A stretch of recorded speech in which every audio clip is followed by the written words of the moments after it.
Welcome, everybody. Pain Train Pipe Bomb being recorded at the Dungeon, Brooklyn, New York. Jim, what's going on? Not much. I am in a very good mood today, brother. What's going on with you? Well, it's the first show for the day, obviously. We apologize to all our listeners. We had more technical difficulties last week, me being sick and doctor's appointments and all that crap. So we're going to be putting out probably like 7 episodes this week. Wow. Overkill, but it's fucking fun. Well, we have our 2 wrestling reviews and our 3rd episode of Stupid News. 3rd or 4th? 3rd. You sure? Yes. Okay. And the debut of something brand spanking new. In homage to Chris Jericho, we're going to be putting out something called You've Made the List. Yes, we actually have been trying to get in contact with Mr. Jericho to possibly do a lead-in for that, but in the meantime, we'll just use his catchphrase. Yes, no copyright infringement. And he'll get full credit for it anyway. Absolutely.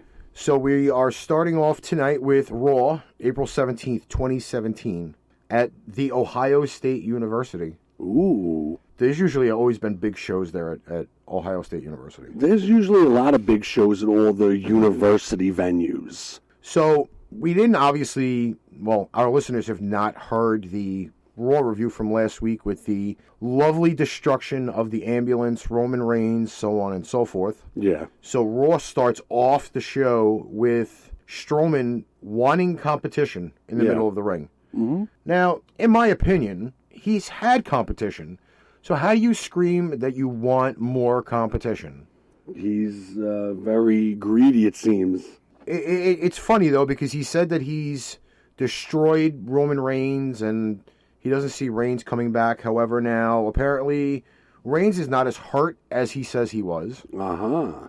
And will be going against Strowman at Payback for a match, which Strowman's not happy about. Because he knows he's going to lose again. Of course.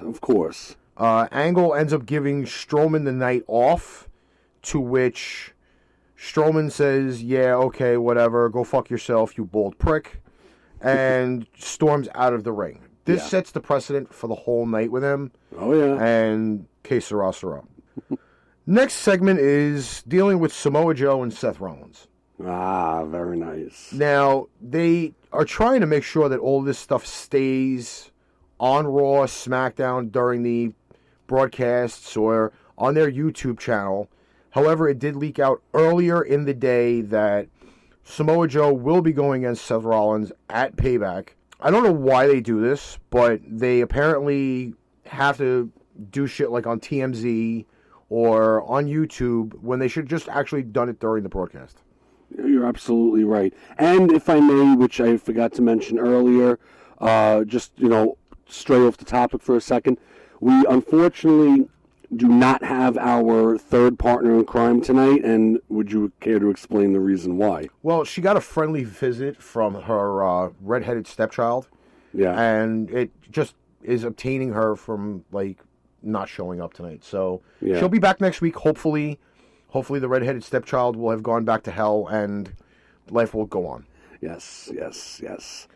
So they have a lovely little segment for this whole Samoa Joe Rollins thing, and they ended up having Samoa Joe go against Jericho, in which Jericho loses. Yeah. Almost like it's saying that they're going to have he had a little brain fart that all he's concentrating on is Owens at the pay-per-view, and that's pretty much about it.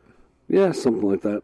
Miz TV makes a Raw return on this episode. Thank God he's not dressed as fucking Cena, and Maurice is not dressed as Nikki Bella, because I think that whole fucking thing got played out. Oh, that thing got played out in a hurry. It was funny, but it got played out in a hurry. Especially, though, that Cena and Bella are not around right now to even follow up on this whole thing is a little obscene, but that's pretty much why they dropped it a week after them going to Raw. They dropped the shtick. Let's put it that way. Dean Ambrose is ending up being the guest on Miz TV, and they're carrying over this feud from SmackDown to Raw. Yeah. So it's same old shit, different night. Yeah, basically. In my opinion, pretty much. You're right. Absolutely right. It ends up being that, they get into a little bit of a scuffle at the end. Miz ends up getting dirty deeds, rolls out of the ring. Ambrose is pretty much on fire with the whole part of this issue. Maybe he was drunk again. Saying that he's not branded, by the way. He's not branded? Ambrose is claiming that he's not branded, but yet you go on WWE.com or WWEshop.com, excuse me. You know, you're going to give out the information, got to give it out correctly. Yeah, you're right. They actually have like 40 Dean Ambrose items on his Superstar page. Yeah. So how does he say he's not branded? It must be the alcohol talking. Yeah, well, Miz did make a point of that too, by the way. Did he? I didn't catch that part. He did in the beginning of the episode. Wow, I did not see. I actually tuned in halfway through. Continuing on, the Cruiserweight division. Now, it's actually got interesting as of late. It's about time. Well, here's the kicker. And this is not like fucking Steven Gostkowski kicker type style. And if nobody knows, that's the kicker for the Patriots. Yeah. Or Nick Folk, former kicker of the Jets. Yeah. Might as well throw in a shameless one for him, too. Yeah, might as well. TJ Perkins has all of a sudden now gotten an attitude problem. He's no goody-goody gamer guy anymore. He's basically heel now. In fact, I believe TJ is one of Katie's favorite guys on Cruiserweight division. I believe so, too. The 205. So I think she mentioned that. Another shout out to you, KD. Feel better? Yes, feel better again. So TJ is now kind of being taken under the wing of Neville. Yeah, he's heel. But at the same right, though, I think it's only like saying that he's, trying to cover his ass so he doesn't end up losing the title, which I think is pretty much why they're doing it. He's just going to be using TJ as an insurance policy. Well, he knows that at some point he's going to lose to Aries. So I hope so. That's the more huge thing of it all, and I think that's why he's trying to do this whole thing. I really hope so. Aries has been my fucking boy since TNA. And it's funny, though, because before this match starts with TJP and gentleman Jack Gallagher, those fucking tights piss me off. I hate him. I get fucking vertigo looking at those fucking things. Holy Vertigo? shit, dude. Yeah. Are you it's like serious? There's all fucking stripes. If I wanted to see stripes, I unplug one of the things on my TV. I have Jack Gallagher's tights across my screen. Oh, Jesus Christ. Oh, wait a minute. Oh. It looks like a fucking video test. Wow, look at this. I don't know what time she was supposed to be here, but our cleaning lady finally just showed up. You know? Ay, Dios mío, otra vez. She's fucking late, man. I mean, You're late again. And besides the fact that she was gone for like 2 weeks. She was gone for 2 weeks because she decided to go on fucking vacation. I mean, we didn't okay this. I mean, the dungeon was fucking disgusting then, but it's even more disgusting I now that she know. hasn't been here. Not only are you late, get to work, miss. Cállese. Yo vine aquí a limpiar. Ya. All right, that's Okay, that. so it's actually kind of a lead-in because this is like a UN type match. Right. Gallagher with TJP, Aries is outside, and Neville's outside. Aries brings a banana to the ring. Yeah. Which I think is kind of funny that he's got to get his vitamin B. That shit was hysterical. He's got to boost his potassium also. It ends up being technically, in a way, at the end of this match. I mean, I liked the match. I liked the way all of the moves were done technically. Yeah. There was no real huge botches in the match, which are great for cruiserweights. Right? So these guys have definitely put on a show the way they're supposed to have. However, at this point, Neville gets injected into this match, Aries gets into this match, and TJP wins. Oh, boy. But it's also curious to see now how they're going to move this storyline of TJP underneath Neville's wing and Aries going after the title again at Payback. I'm guessing He's the number one contender. I'm guessing it's going to be, and I'm going to call it right here, maybe not at Payback, but Aries is eventually going to win the Cruiserweight. He's going to go off on his own afterwards. Neville is going to blame TJP for losing the belt, and then those two are going to feud. Well, that should be definitely interesting, but they definitely need to change his Tron and the music, because if you're going to be a evil nerd gamer, yeah, then that's not the perfect music to be having. No, that's too uppity for, a heel. And they've already changed his outfit, his ring attire, so it kind of makes it even better. They need a lot more with that to change. We move on to the Raw Women's Division, Okay. in which it's a fatal four-way to become the number one contender for Bayley's title. Okay. Sasha Banks, Mickie James, Nia Jax, and Alexa Bliss. Lovely. Now, if you kind of see the way that this whole thing is going on, Sasha kind of starts out heel, like in her Kinda. entrance a little bit. Yeah, a little bit. So maybe that is the verge of a turn that they're going to probably do. So, yeah, she was kind of like bitchy in a way. Well, also at the same right, though, you look at it and you have, in a fashion, Mickie James is a face, Sasha technically face until they somehow fuck that whole thing up. Nia Jax is obviously a face. And they're trying to play Alexa Bliss off as a face. Wait a minute, Nia Jax is considered face? I mean a heel, sorry. I was going to say, there's no way that's face. But she has a pretty face. Her ass, however, not so pretty. Well, that's a little backfield emotion, but that goes without saying. And I'm kind of thinking that maybe because her ring attire does not make her look desirable. I don't know. She's a plus model. So, well, you gotta give her that. And She's not ashamed. A lot of guys do have boners for plus models. She's not ashamed. I give her a lot of credit for that. I give her tons of credit too. Absolutely. Just some areas I just don't give her credit for. No. In this match, however, they all try to team up and get rid of Nia. They really kind of technically failed in a way because she's a big girl. Yeah. This match went 4 different directions, obviously, with 4 different wrestlers. Alexa Bliss ends up taking advantage of Nia Jax's Samoan drop on Sasha Banks. Right. To pick up the victory. That was good. I mean, almost all of the finishers were done at the end of this match. Yeah. And surprisingly enough, the Samoan drop is the one, because it's Nia Jax's finisher, that ends up being Alexa Bliss drop kicks her out of the ring. Yeah. And just rolls up Sasha for the victory. Oh, yeah. So, it was a very good women's match. It left a lot of questions unanswered. A lot of pondering questions? Yeah. I really do think it does. Because if you look at the scale of the women's division on Raw, if you make Sasha Banks heel, then you have her heel, Bliss's heel, Nia Jax's heel, Bayley's a face. Mm-hmm. Mickie James is a face. Yeah. Who else is there? Not many, so they're going to really have to think about what they're doing with that. And especially if that's their main 5, that's going to be the main concern. Yeah. Because apparently the women's divisions on either show only have like 7 women to go through an entire division on one brand. Well, then we can only hope that WWE Creative figures out what the fuck they're gonna do with this. Well, on our SmackDown one, we're gonna give breaking news, because there was breaking news from Tuesday that we're gonna be unleashing on the SmackDown one. Yeah, so stay tuned for SmackDown's review. Kurt Hawkins. Oh. Was a turd of the week last week. Yes, he was. For calling out Big Show. Oh, yeah. Ultimate turd of the week. And he actually technically has a point with this, because he has the match with Big Show last week, and then Big Show is now main eventing Raw, pretty much. Yeah.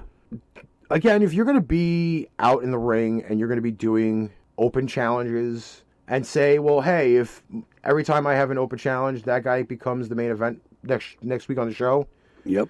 I really, really think he's got to stop doing that. Oh, I second that shit. Because this time, he doesn't get Big Show, because Big Show's in the main event against Strowman. Yeah. He ends up getting Finn Balor.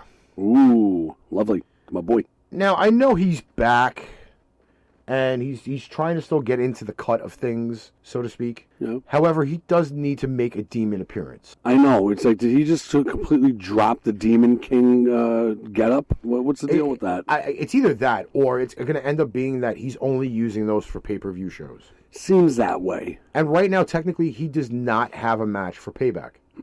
Technically, he doesn't. But then again, if you think about it, all of the matches for Payback are either regular Raw matches, or they are interpromotional ones because of the Superstar shakeup. Hence the Randy Orton Bray Wyatt match. Well, then you also have Jericho and Owens, because Owens is now on SmackDown and Jericho is still on Raw. Exactly. So there's still quite a few things going on. Yeah. I kind of stray away after this. Balor wins the match, the coup de grace, and he doesn't seem phased by the concussion that Jinder Mahal gave him last week. Yeah, right? Which is great. His face is not all bruised up either, because he had this weird, like, red mark above each one of his eyebrows, and then one across the bridge of his nose. Yeah, they look like welts or some shit, whatever the fuck it was. So basically, match-wise, it's a pretty much cut and dry thing. However, what leads up to this main event between Big Show and Strowman is the fact that Strowman is going around backstage throwing his weight around. Literally. All 380 pounds of Strowman. Something like that, yeah. So he actually, at one point, and I actually, because I was sick at the beginning of the week, Yeah. sat through the majority of Raw. Ooh. And I find it a little pathetic that I actually did that instead of playing Madden or some other game that would have kept my mind occupied. Like anything on the Wii? Not on the Wii as of late.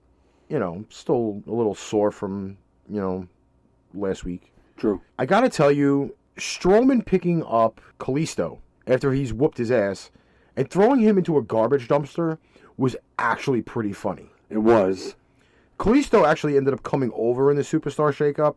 Was supposed to be making his Raw re-debut. Oh. God, fucking somebody just gagged me and make me throw up. But he picks his little fucking blue minuscule ass up with like one hand and goes, "See, I'm on Raw to throw out the trash," and he picks Kalisto up and right into the dumpster. That was awesome. However, though, after that happens, Big Show shoulder blocks him into the steel gate and tells him to pick on somebody his own size. Ah, old school. Yeah, and I got to tell you, though, if Big Show is finding something to really go out on, this might be it. This might be his last coup de grace, not the Balor coup de grace, but this might be his coup de grace to fame for having this happen. Just make him go on one last run. That's it. Again, we don't really go over a lot of the backstage segments. Sometimes they could be really bullshit. Yeah. However, they did catch Jericho at one point. Ah. And this is a very, very telling kind of thing. Because he goes out and he's shooting the promo for Payback. Yeah. Now, obviously, Jericho is on Raw. Owens is on SmackDown. Uh-huh. And I got to tell you, Jericho still shoots great promos. Oh, without a doubt. He Absolutely. really, really does shoot great promos. He does. However, during his promo segment, something happens.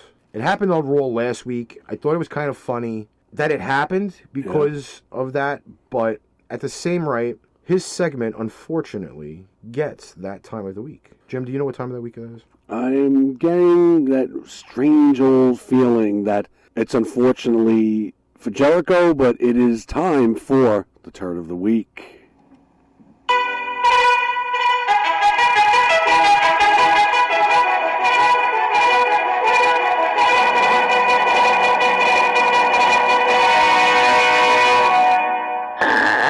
It's the Turd of the Week. Now, the only reason why this segment gets the Turd of the Week is during this segment, the Drifter, the fucking idiot that went moseying along the stage last week and throughout the crowd during some of the matches, walks through Jericho's promo backstage. And it's funny because, not like you're standing two people in front of a camera and all of a sudden you see somebody walking past you. Yeah. Like, it doesn't kind of make you feel like a little fucked up in a way? A little bit, yeah.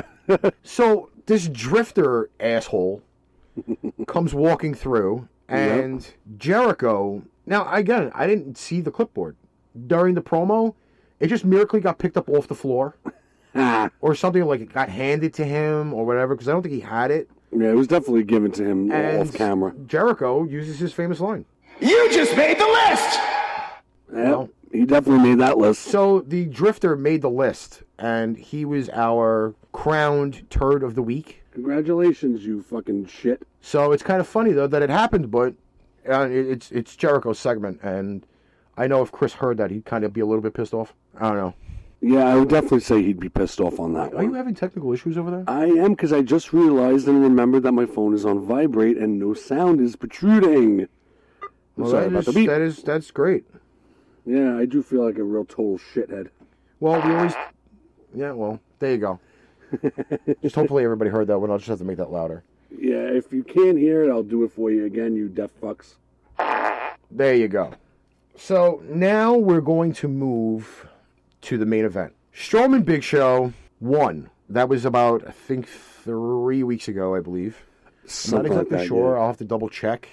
I believe it was 3 weeks ago. So they had a phenomenal match the first time. Yeah, oh my god, that match was sick. I don't know if there's any way really that they can up the ante, so to speak, to make another Strowman Big Show match bigger than it was the first one. I mean, can you get any bigger than Strowman and Big Show? You probably could, but I know one of them is dead, and the other guy is not in WWE anymore. Okay, then. And that would be Giant Gonzalez, who's dead, and former NBA guy. And Khali's not there anymore either, so you really can't get any bigger than... Can you imagine a Giant Gonzalez Great Khali match? Holy shit. Oh my god, what a fucking clusterfuck that would be. Oh, ultimate clusterfuck. And Gonzalez had no fucking, like, technical skills whatsoever. No, he just literally threw his weight around. And well, he wasn't very fat. And he wasn't agile It's either. like a taller version of Matt, but just, like, fucking Spanish. Yeah, we want to shout out to our dopey friend Matt, so if you hear this, you stink. The Strowman match is great because it's going to give him like another decent size push.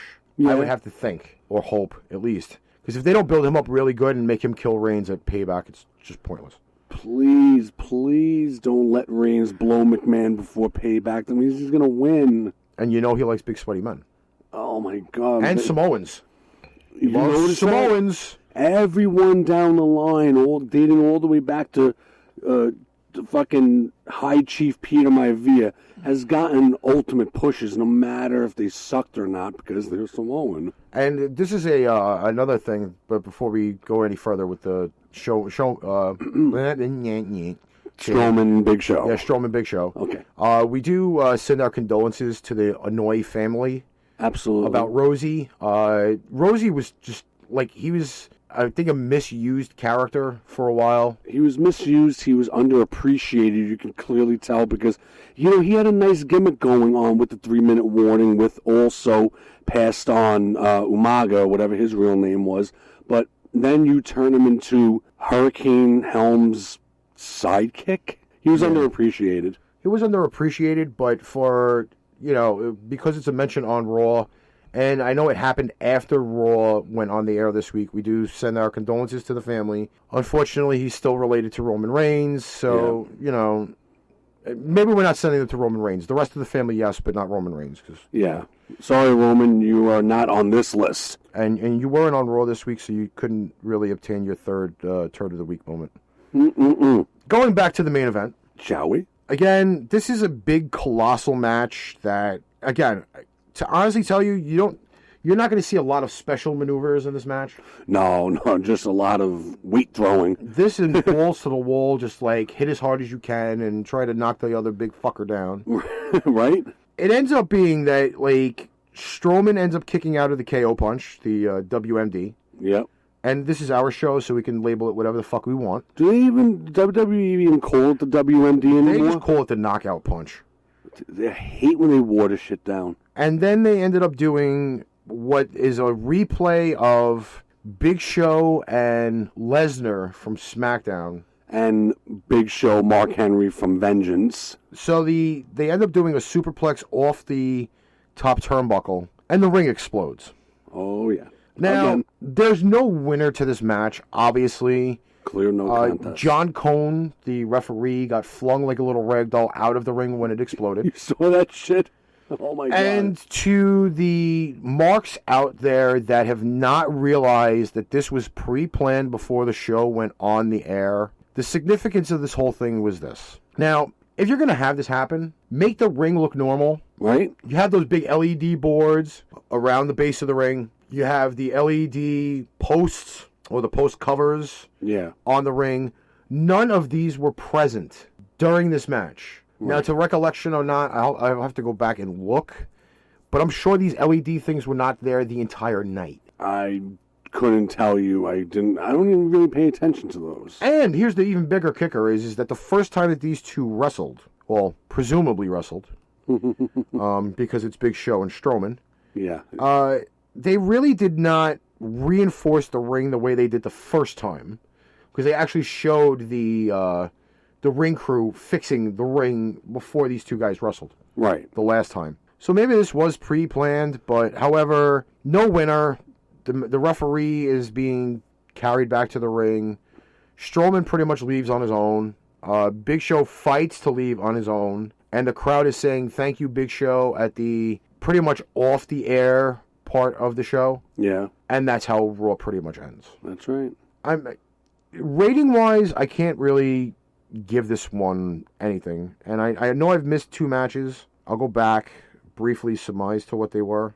Gallows and Anderson was supposed to be going against the Revival. Right. One of the guys from the Revival broke his jaw over the weekend. Lovely. They end up replacing the Revival with Enzo and Cass. Gallows and Anderson win. And then to top it all off, they had a one-on-one match between Jeff Hardy and Cesaro.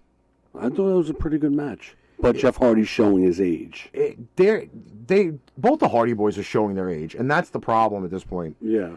Because they waited too long to have them come back, in my opinion. Yeah, too long. And the other rumor, again, is the fact that the broken gimmick will indeed be coming to Raw for the Hardy Boys. Who knows when? The objective of it is that WWE has hired lawyers for the Hardy Boys and will be making some type of settlement to Anthem Impact Wrestling to rip the gimmick away from them so that way the Hardys are still able to use it. That would definitely explain why the Hardys returned at WrestleMania in their normal Hardy Boys shtick.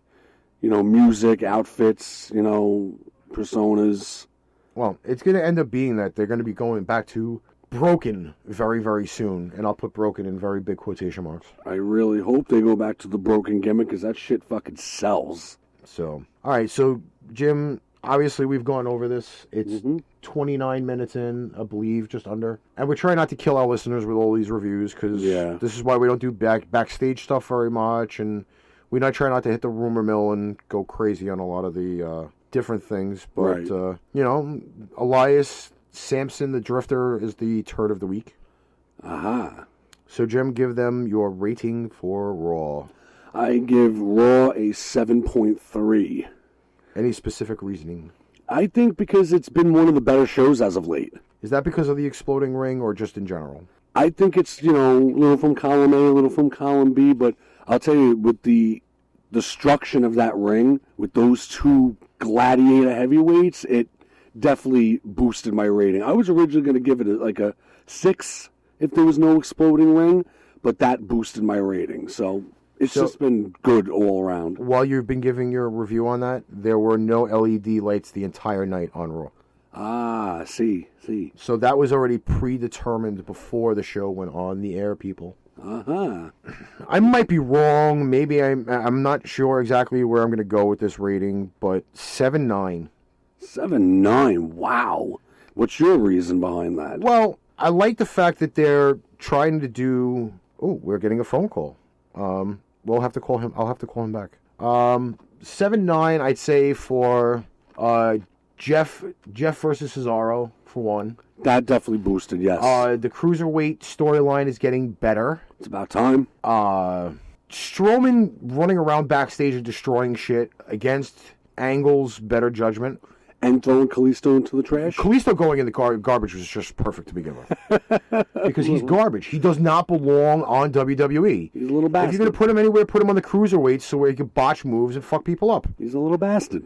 And at some points though, like if this was again, like they're not saying determine when Show's retiring. No. If this was Show's last big thing, then let it go out this way and let it be it. But if it's going to be with an exploding ring and it's going to be against Strowman, why not? Right? What a way to go. So Jim, we are done with the Raw review. I hope you guys enjoyed it and kiss my fat pasty white ass. I love you all. Yes, we love you too, and that's me saying it is me, myself, and I. There's more than a one-man band here. Exactly. So we'll catch you all on the flip side, and stay tuned for the future episodes.